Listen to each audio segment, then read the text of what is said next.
विषयी बोलत आमचे प्रतिनिधी सोमेश कोलगे सध्या आपल्या सोबत आहेत। सोमेश, आपण बघतोय एकीकडे वन नेशन वन इलेक्शनला मान्यता दिली जाते, केंद्रीय मंत्रिमंडळ सुद्धा यासाठी आता अनुकूल असलेले दिसतंय, मात्र दुसरीकडे काँग्रेसचा याला विरोध। नेमकं काय सुरू आहे?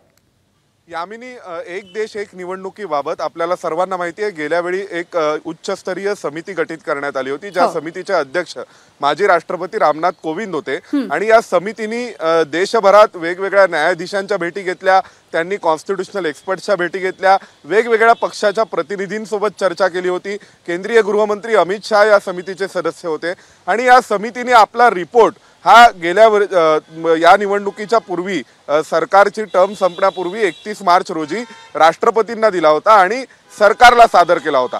आता स्वाभाविक असतं की त्या समितीने त्यावेळेस शिफारशी केल्या होत्या, त्या साधारण 7 शिफारशी त्यांनी केल्या होत्या, ज्या 7 टर्म्स ऑफ रेफरन्स म्हणजे संदर्भ बिंदू त्यांना आखून दिले होते केंद्र सरकारने की या मुद्द्यांवर तुम्हाला विचार करायचा आहे। तर त्यामध्ये समितीने असं म्हटलंय की आम्ही एक देश आणि एक निवडणूक व्हायला हवी। 1952 आणि त्यानंतर सुरुवातीच्या 2 निवडणुका या एक देश एक निवडणूक या पद्धतीनेच झाल्या होत्या, पण नंतर हे शेड्यूल बिघडले, त्यामुळे हे शेड्यूल पुन्हा एकदा एकत्रित आणावं लागेल।